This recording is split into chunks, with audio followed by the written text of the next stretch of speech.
Nós vamos dar uma pausa na nossa série de sermões, nos salmos de romagem, nos cânticos de romagem. Eu convido você a abrir a sua Bíblia no Evangelho de João, capítulo 3.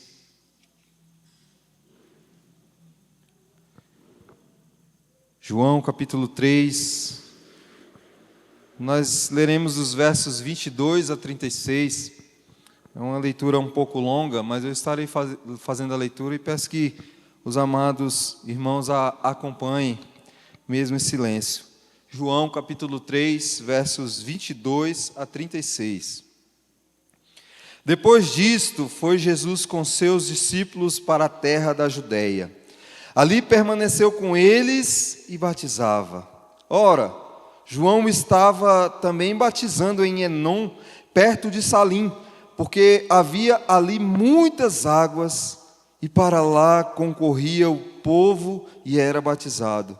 Pois João ainda não tinha sido encarcerado. Ora, entre os discípulos de João e um judeu, suscitou-se uma contenda com respeito à purificação. E foram ter com João e lhe disseram: Mestre, aquele que estava contigo além do Jordão, do qual tens dado testemunho, está batizando, e todos lhe saiam ao encontro. Respondeu João: O homem não pode receber coisa alguma, se do céu não lhe for dada. Vós mesmos sois testemunhas de que vos disse: Eu não sou o Cristo, mas fui enviado como seu precursor. O que tem a noiva é o noivo. O amigo do noivo que está presente e o ouve muito se regozija por causa da voz do noivo, pois esta alegria já se cumpriu em mim. Convém que ele cresça e que eu diminua. Quem vem das alturas certamente está acima de todos. Quem vem da terra é terreno e fala da terra. Quem veio do céu está acima de todos e testifica o que tem visto e ouvido, contudo ninguém aceita o seu testemunho. Quem todavia lhe aceita o testemunho, por sua vez, certifica que Deus é verdadeiro, pois o enviado de Deus fala as palavras dele, porque Deus não dá o Espírito por medida. O Pai ama ao Filho e todas as coisas tem confiado às suas mãos.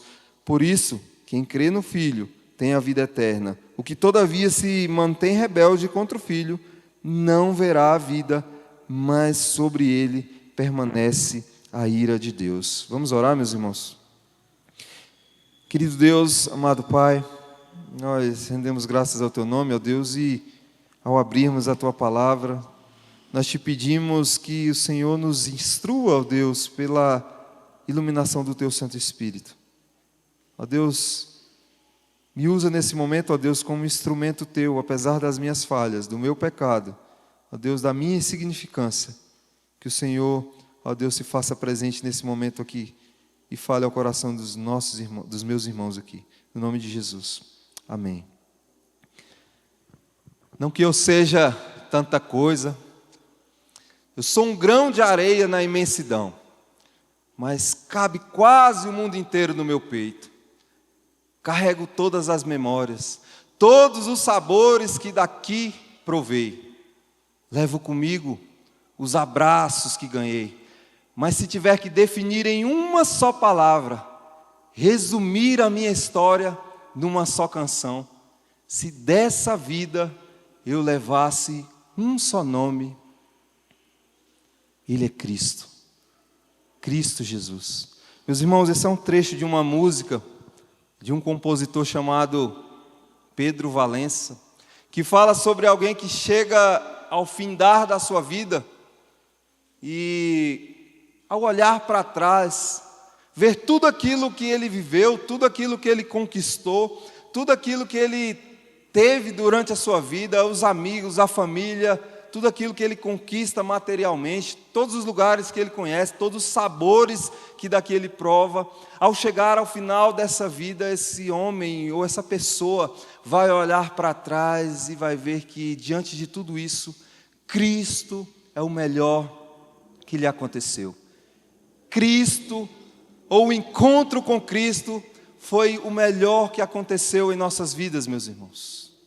O melhor que te aconteceu foi o encontro com Jesus Cristo. Meus queridos, Cristo que deve ser o motivo do nosso louvor, Cristo que deve ser o motivo da nossa adoração, e tudo em nossa vida então precisa convergir na glória dEle. Nós temos vivido hoje um tempo então diferente, uma geração que mede valor por visibilidade. Quantos seguidores você tem?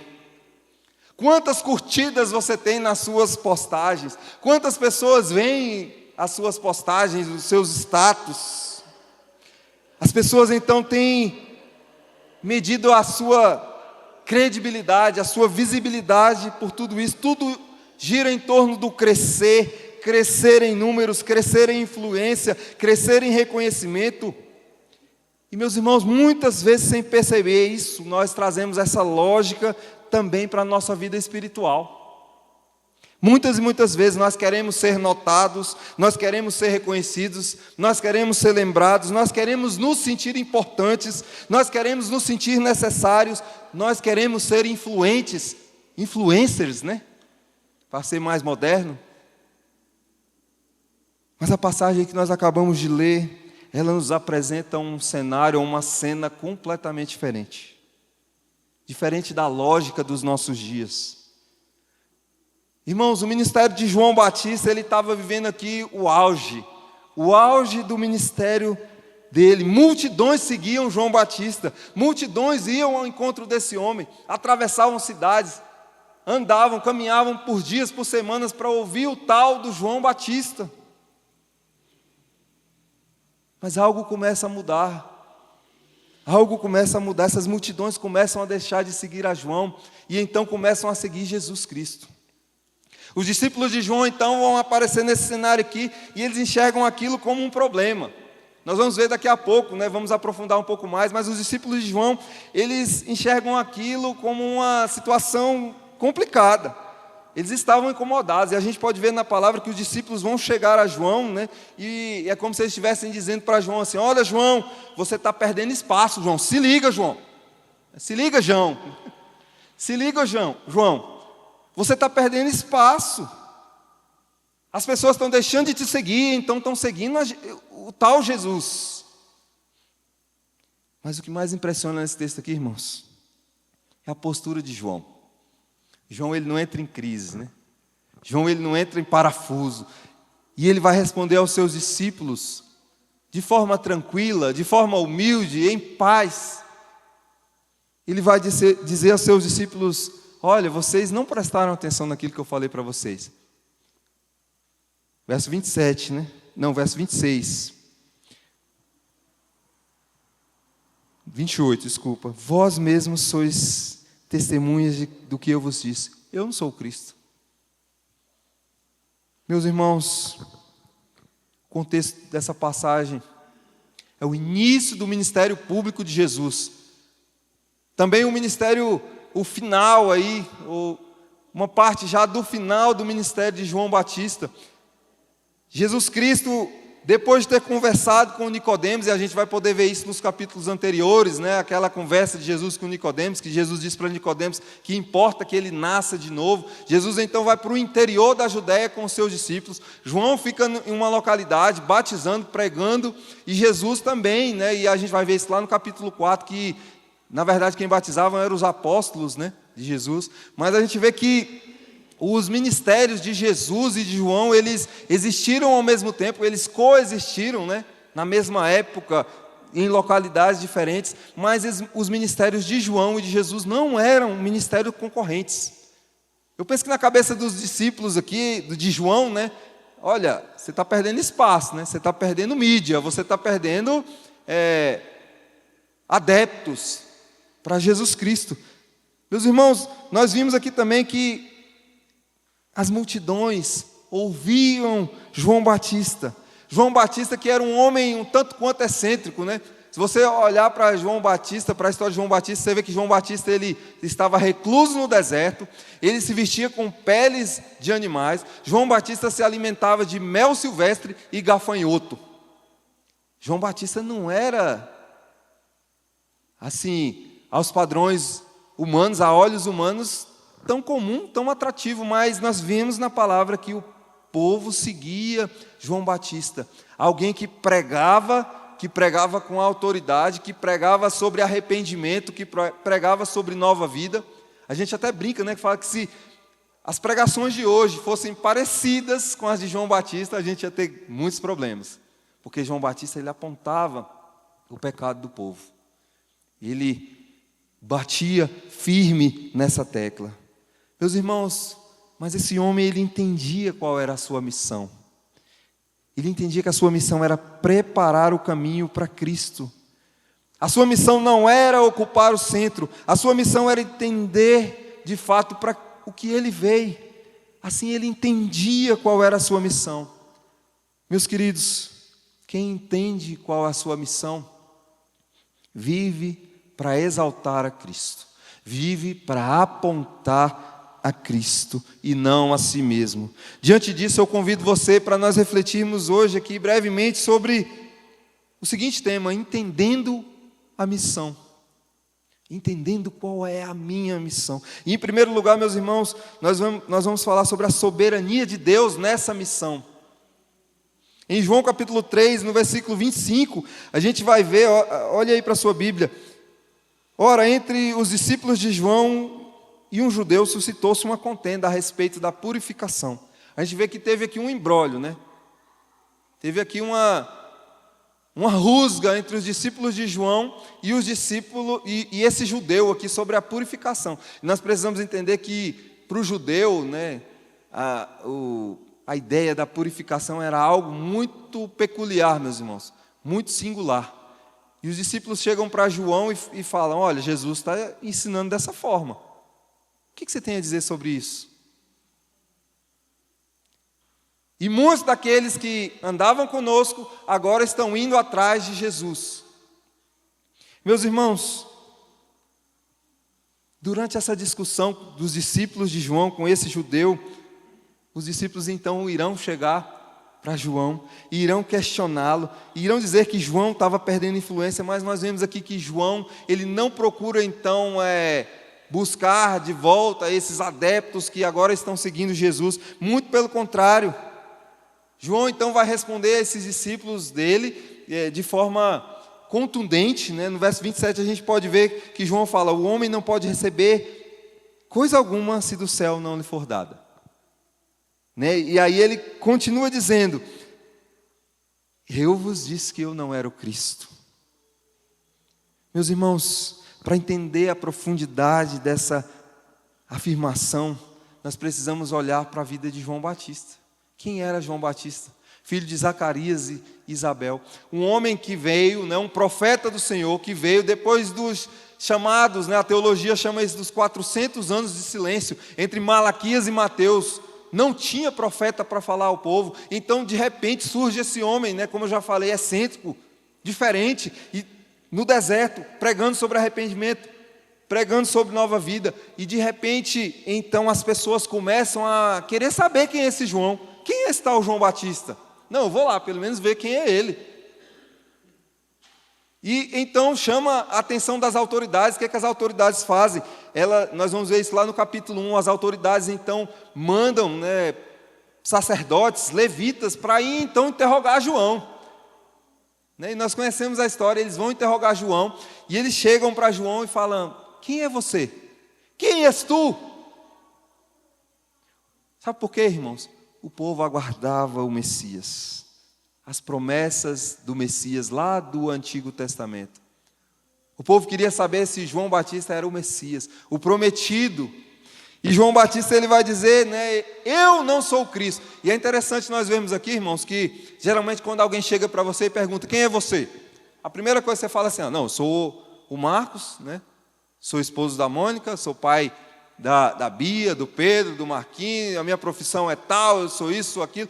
Geralmente a gente se apresenta dessa forma. João Batista, quando ele foi interrogado, a primeira coisa que ele falou assim: olha, para aí, stop.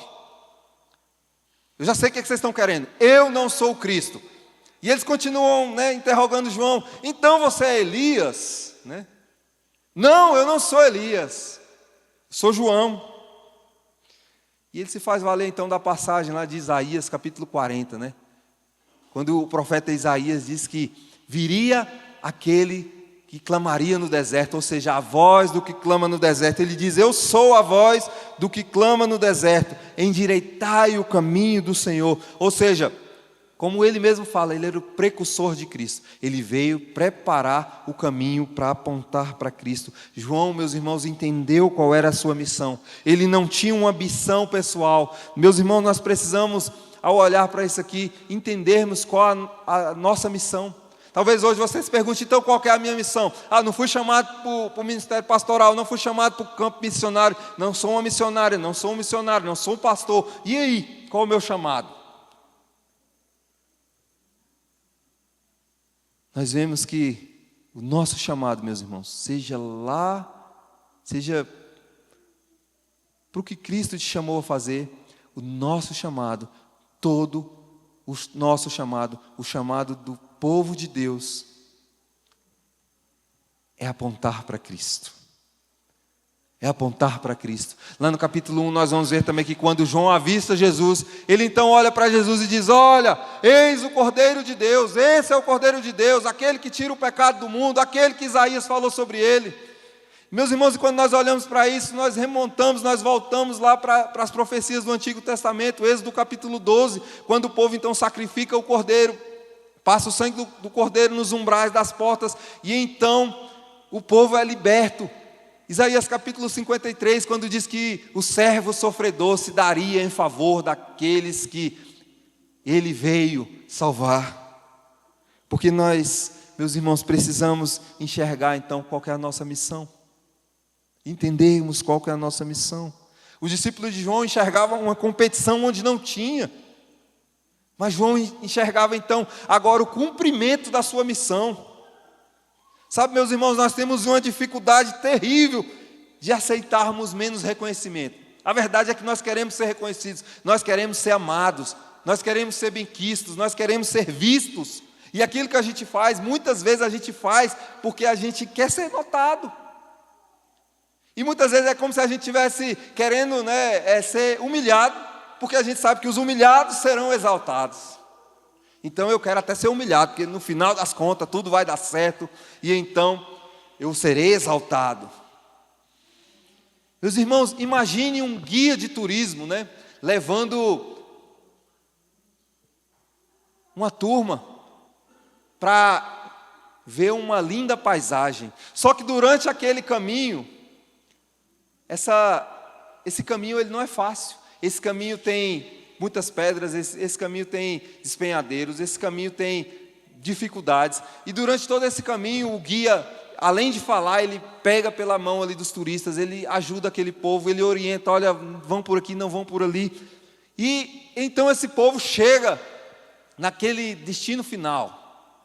Esse povo então vai chegar naquele destino final, naquela paisagem paradisíaca. Pensa aí numa paisagem paradisíaca, aquele lugar que você tem o sonho de ir. E então aqueles turistas ali, eles passam a olhar para aquela paisagem. Imagine você, se o guia de turismo não for alguém consciente da sua missão, o que vai acontecer? Olha, parem de olhar para essa paisagem maravilhosa, olha aqui para mim, continua olhando para mim.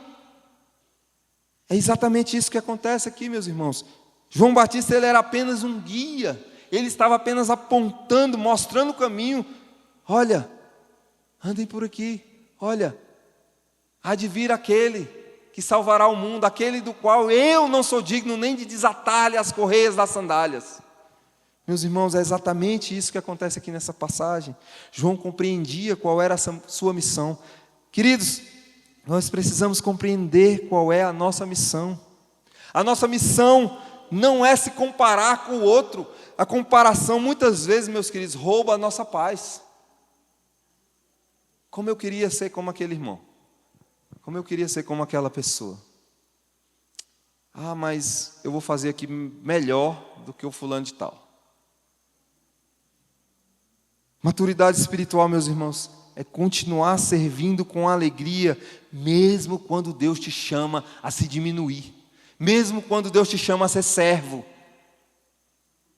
Sabe, tem por aí muitos pregando um evangelho, né, o evangelho do cabeça. Deus nos chamou para ser o cabeça, e nós somos o cabeça. Agora, né, as multidões vão me seguir, e agora eu vou ser líder, porque Deus chamou todos para serem líder. Tome cuidado com isso, meu irmão.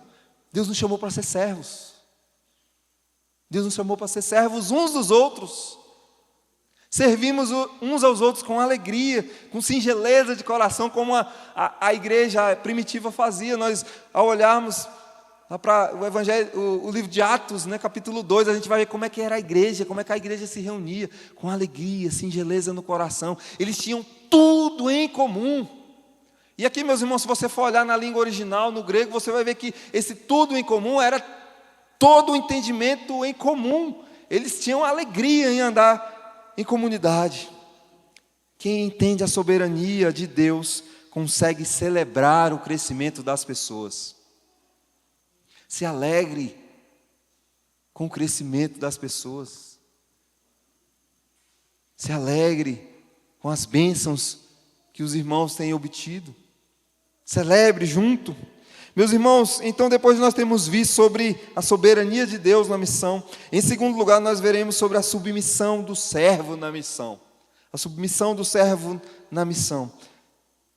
Versículo 28 diz o seguinte: vós mesmos sois testemunhas do que eu vos disse. Eu não sou o Cristo, mas fui enviado adiante dele. João praticamente está dizendo aqui, irmãos, vocês estão preocupados com algo que eu já havia explicado para vocês. Olha, se vocês tivessem prestado atenção no que eu expliquei para vocês antes, vocês nem estavam me fazendo esse tipo de pergunta.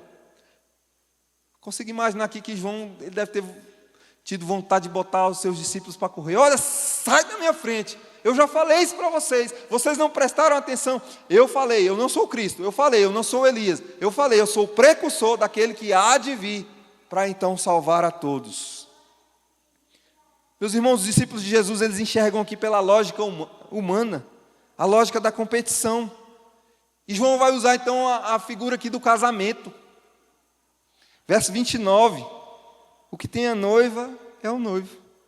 O amigo do noivo está presente e muito se regozija. E nós temos que entender aqui que na cultura da época, era a responsabilidade do amigo do noivo, então, organizar toda a festa. Mas o momento melhor, o momento da celebração, o momento de alegria é do noivo. E João Batista fala então: pois esta alegria já se cumpriu em mim. Eu já estou vendo o noivo, contemplando o noivo, aquele que vem buscar a sua noiva. Meus irmãos, quem é a noiva de Cristo? Quem é a noiva que o noivo vem buscar? João Batista então se alegra nisso, em ver Cristo ocupando o lugar que é seu de direito, em ver Cristo ocupando o lugar do noivo. Meus irmãos, muitas vezes nós estamos querendo ser o noivo, e nós estamos vindo para a igreja, muitas vezes a gente quer ser servido. Ah não, esse momento aqui é meu, esse momento aqui, né, eu me preparei para isso aqui, esse ministério aqui é algo que Deus me deu a mão, e é meu, e nós temos muitas vezes tratado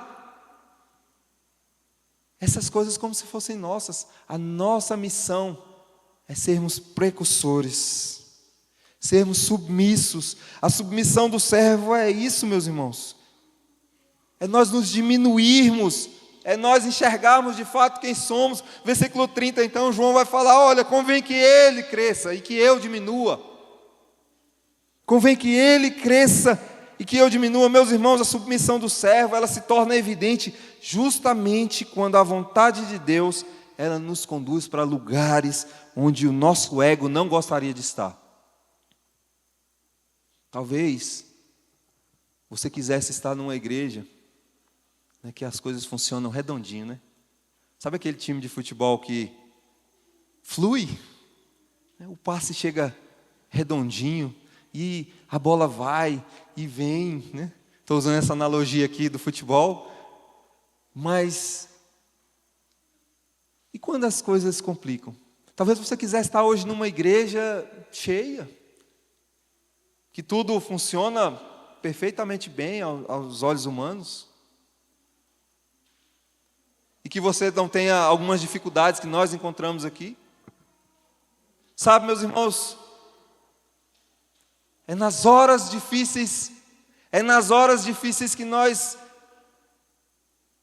que o Senhor fala conosco e que o Senhor diz: olha, a tua missão é essa. É nessas horas de dificuldade, então, que os servos, o remanescente fiel, ele é chamado, então, para dar testemunho do seu Senhor. O remanescente fiel, então, ele é chamado para trabalhar. Ontem eu estava participando lá na eleição da nossa Federação de Jovens, e eu falava justamente isso para eles. O nosso presbitério se desdobrou. Nós temos hoje um grupo pequeno de jovens, mas Deus quer fazer coisas grandiosas através desse grupo pequeno aqui de jovens. Meus irmãos, eu falo isso para vocês: Deus quer fazer coisas grandiosas através desse público pequeno que muitas vezes nós temos aqui na igreja. E muitas vezes nós vamos acumular menos funções, nós vamos fazer mais de uma coisa, nós vamos estar engajados em mais de uma coisa, porque assim o Senhor nos chamou para a sua obra, para o seu trabalho. Sabe, meus irmãos, eu vejo que por vezes nós não temos dificuldades com o convém que ele cresça. O convém que ele cresça é até tranquilo para nós. É você dizer: convém que Cristo cresça. Mas sabe qual que é a nossa dificuldade aqui nesse verso, meus irmãos? A dificuldade está com e que eu diminua. O convém que ele cresça é tranquilo. Você lida bem com isso. Mas o que eu diminua, aí é que está o X da questão. É como se nós disséssemos assim: ok, convém que ele cresça, mas que eu também cresça junto, e que a gente cresça junto, e que a gente esteja junto, e que a gente então busque junto esse crescimento que não é de Deus. Meus irmãos, a glória é do Senhor, convém que ele cresça e que eu diminua. William Carey, um conhecido pai das missões modernas, ele passou anos, meus irmãos, pregando na Índia, traduzindo as Escrituras, abrindo caminhos para a obra missionária. Ele foi extremamente usado por Deus, mas algo marcante aconteceu na vida desse homem. Perto do fim do seu ministério, então, missionários jovens começaram a chegar naquele campo missionário, e aqueles jovens então começaram a desempenhar tarefas que antes dependiam única e exclusivamente de Carey. E esse homem então, ele tinha tudo, né, para se impor. Não, eu estou aqui, já tem décadas que eu estou aqui trabalhando, então olha, me ouçam, olhem para mim, me ouçam. Não, esse homem, ele não tenta controlar tudo, ele não tenta preservar a sua posição, pelo contrário, ele se alegra com a obra avançando. E o mais interessante sobre a vida de William Carey, meus irmãos, é que no final da sua vida, esse homem então, quando ele já estava perto da sua morte, em uma ocasião ele disse o seguinte: quando eu me for, não falem sobre William Carey. Quando eu me for, não falem sobre mim. Quando eu me for, falem sobre o Salvador de William Carey. Sabe, meus irmãos, é isso, essa deve ser a nossa mentalidade. Quando eu me for, não falem sobre quem é o Marcos, falem sobre quem salvou ele, quem tirou ele do lamaçal de pecado, quem tirou ele de uma vida de pecado, quem então o trouxe para a maravilhosa luz, quem fez dele amigo da cruz, quem fez dele filho do Senhor. Meus irmãos, o Evangelho nunca teve o objetivo de nos exaltar. O homem é que com o seu pecado então tenta se exaltar. Nós precisamos ser proeminentes, nós precisamos ser grandes, e eu preciso ser visto, eu preciso ser notado. Nós vemos que no ministério de João Batista, o ministério do holofote, ele aponta para Cristo. Ele ilumina somente a Cristo. Meus irmãos, então nós precisamos tomar cuidado para não transformar o serviço cristão em uma tentativa disfarçada de autopromoção. Porque nós precisamos estar lá na igreja. E a gente tem que ser uma igreja ativa. Tem que ter programação para os jovens, para os casais, EBF, para as crianças. Precisamos ter muita coisa. E eu preciso me destacar nessas coisas. Nós temos que tomar cuidado com isso, meus irmãos. Cristo não morreu na cruz para que nós construíssemos os nossos pequenos reinos. E muitas vezes é isso que a gente tem feito. A gente constrói o nosso castelinho, e a gente entra para dentro dele, e lá é quentinho, lá é gostosinho. Sabe, e o Senhor nos chama para a seara. o Senhor nos chama para o trabalho, o Senhor nos chama para então glorificarmos e exaltarmos o seu santo nome.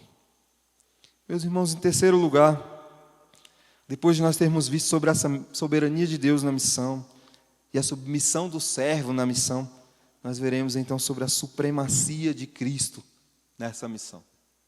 A supremacia do Senhor Jesus Cristo na missão. O que vem das alturas certamente está acima de todos. O que vem das alturas certamente está acima de todos. Meus irmãos, sabe por que João fala isso? Entre João e Cristo há uma diferença inigualável. Porque João, ele fala como homem terreno.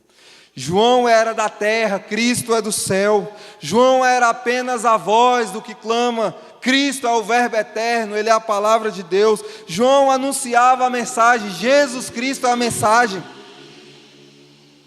João falava sobre a promessa, Cristo é a promessa.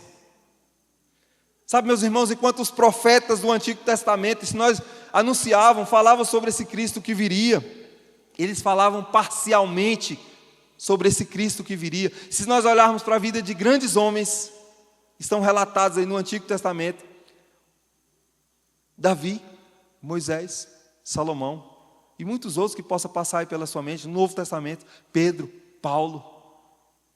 Grandes homens que falaram sobre aquele que viria. Esses homens então foram usados por Deus. E esses homens usados por Deus, eles foram usados em certa medida. Deus usa aqueles homens, e você pode ver isso especificamente. Em vários momentos Deus usa aqueles homens para que o objetivo do Senhor então seja alcançado. E João vai falar aqui sobre quem era Jesus. Aquele, versos 31 a 36 vai falar sobre isso. Aquele a quem o Espírito não lhe dá por medida. O que significa isso, meu irmão? O servo pleno.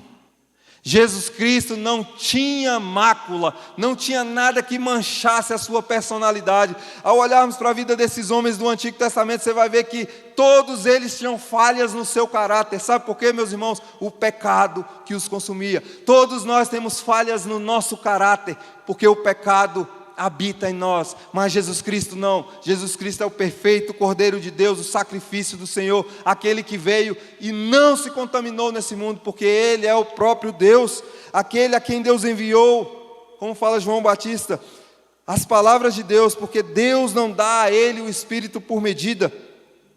Deus não dá a Ele o Espírito por medida. Eis o Cordeiro de Deus que tira o pecado do mundo. Meus queridos, João deixa claro que toda a esperança para a vida eterna é Jesus, não somos nós. Nós somos apenas instrumentos na mão do Senhor. Queira Deus, meu irmão,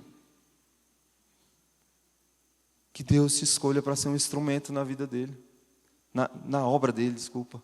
Que Deus te chame para ser um instrumento de propagação do Evangelho, em tempo e fora de tempo. O texto mostra que fora de Jesus Cristo o homem permanece naturalmente debaixo da ira de Deus. O homem permanece então revelando a sua condição pecaminosa. Meus irmãos, esse texto nos confronta profundamente, ele precisa nos confrontar profundamente. Você precisa entender qual a tua missão nessa seara. E muitas vezes a gente tem delegado, as missões, nessa missão aqui é do conselho, nessa missão aqui é do pastor, não, da junta diaconal, nessa missão aqui é do irmão fulano de tal, da presidente da SAF, do presidente da OMP. E nós não temos tomado aquilo que o Senhor tem nos dado a mão e feito de forma que seja minimamente agradável aos olhos do Senhor. Eu lembro que a nossa primeira viagem que a gente fez, eu, a Mônica, o Pedro e o Marquinhos, a Bia não foi, não sei porquê. Nós tínhamos pouco tempo que tínhamos comprado nosso primeiro carro e a gente viajou para longe, bem longe, Caldas Novas. E A gente saiu uma noite para lanchar, para jantar, e a gente se perdeu na cidade. A gente não tinha ainda os GPS que a gente tem hoje, né? No bolso, na mão, no carro. Então a gente ficou perdido por um tempo. E parece que todos os lugares que a gente parava e pedia informação, as pessoas nos davam informações e parece que a gente estava caminhando mais para longe do hotel. E eu lembro que a gente parou, tinham dois rapazes, assim, acho que numa praça, né? Tinham dois rapazes assim numa calçada. E eu perguntei para aqueles rapazes: "Vocês sabem onde fica o hotel tal?" E um deles olhou para mim e falou assim: "Sei." Ele subiu em uma moto que estava do lado e ele falou assim: "Me segue aí que eu vou te levar lá." Rapaz, e esse rapaz, ele entrava em rua, saía em rua, e ele pegava retorno, ia, voltava, e eu já estava falando para a Mônica: "Olha, Mônica, fique esperta, fica ligada, porque pode ser que a gente tenha que, né, ter alguma atitude aqui." Os meninos estavam tão preocupados que estavam os dois dormindo no banco de trás, nem aí para nada. E, irmãos, depois de longos minutos seguindo aquele motoqueiro, ele vira numa esquina, e de repente ele vira na esquina e ele aponta assim, ó: "Olha lá o hotel." Eu parei do lado dele, né, agradeci, ofereci um dinheiro para ele, né, e ele não aceitou. E eu tinha falado, né, ali, eu falei: "Mônica, será que é um anjo? Será que Deus mandou um anjo para nos levar de volta para o hotel?" E quando ele não aceitou o dinheiro, então, eu tive certeza: é um anjo. Meus irmãos, quando ele virou aquela esquina, que ele apontou, nós então vimos que estávamos a salvo. Aquele homem não me explicou o trajeto. Ele não me explicou: "Olha, o senhor vira pela direita, depois vira para a esquerda, depois segue em frente, depois..." Não, ele nos levou lá. Ele foi à frente, nos conduzindo ao destino correto. É justamente isso que acontece, meus irmãos, com Jesus Cristo. João nos apresenta Jesus Cristo, o homem que por si mesmo está perdido, não consegue encontrar o caminho se Jesus Cristo não nos conduzir ao caminho, meus irmãos. Você pode ouvir falar sobre Jesus Cristo, você pode até saber quem é Jesus Cristo, mas se você não tiver experiência e não seguir esse Senhor Jesus Cristo, de forma que Ele te conduza ao caminho, você não chegará no caminho. Jesus não veio apenas nos dar instruções religiosas, meus irmãos. Jesus veio nos mostrar quem é Deus.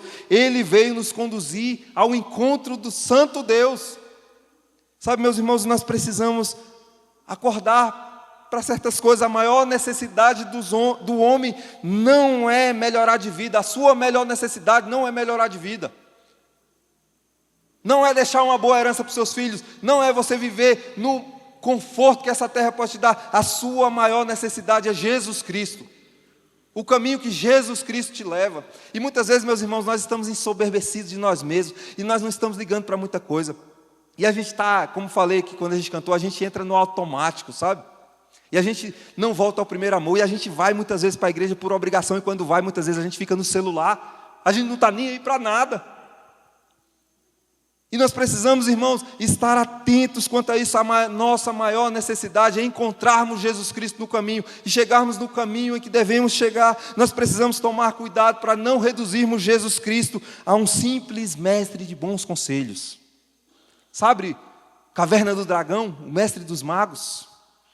Muitas vezes nós temos reduzido Jesus ao mestre dos magos. Olha, Senhor, eu não sei como chegar naquele lugar. E aí o mestre dos magos aparece, né, e dá ali algumas dicas. Olha, faça isso, faça aquilo. Não, Jesus Cristo não é apenas um mestre de bons conselhos. Ele é quem veio nos conduzir até o Senhor. O Evangelho então confronta muitas coisas na nossa vida, meus irmãos. O Evangelho confronta o nosso orgulho.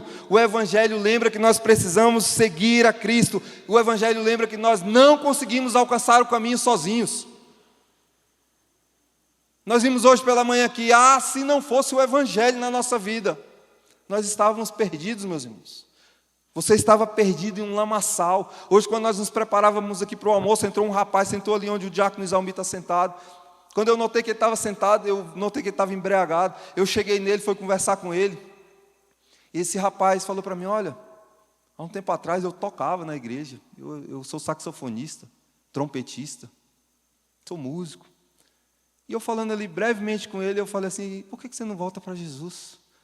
Esse rapaz, então, ele se derramou. Ele começou a chorar, então, e ele falou assim, porque eu estou no fundo do poço. Eu não consigo subir sozinho. E ele olhou para mim e falou assim, pastor, me ajuda. Eu não consigo subir sozinho. Pastor, ora por mim. Eu estou perdido. Eu fui criado no Evangelho. Eu conheci Jesus, mas eu não consigo voltar para o caminho sozinho. Sabe, meus irmãos, nós não vamos conseguir voltar sozinhos. Nós vamos nos perder nesse caminho. Se Jesus Cristo não estiver na tua vida, se você estiver vivendo apenas na religiosidade, e você veio para cá hoje porque é domingo, você vai se perder pelo caminho, como muitos têm se perdido, meus irmãos. Porque têm se importado com eles mesmos. O Evangelho nos confronta a abandonarmos o orgulho. Há pessoas muitas vezes dentro da igreja admirando Jesus, ouvindo sobre Jesus, até falando sobre Jesus, mas que ainda não descansaram completamente no Senhor. Que ainda não descansaram completamente no Senhor. Ouça isso, meu irmão, você já descansou no Senhor? Você tem descansado no Senhor? Você tem tentado tomar as rédeas da tua vida? Você tem tomado tem tentado ser o centro da tua vida? As Escrituras nos chamam a conhecer esse Jesus Cristo.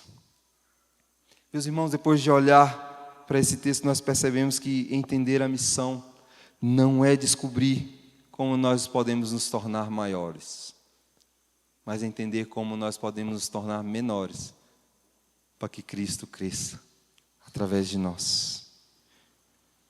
João nos lembra que a verdadeira missão do servo não é construir o seu próprio nome.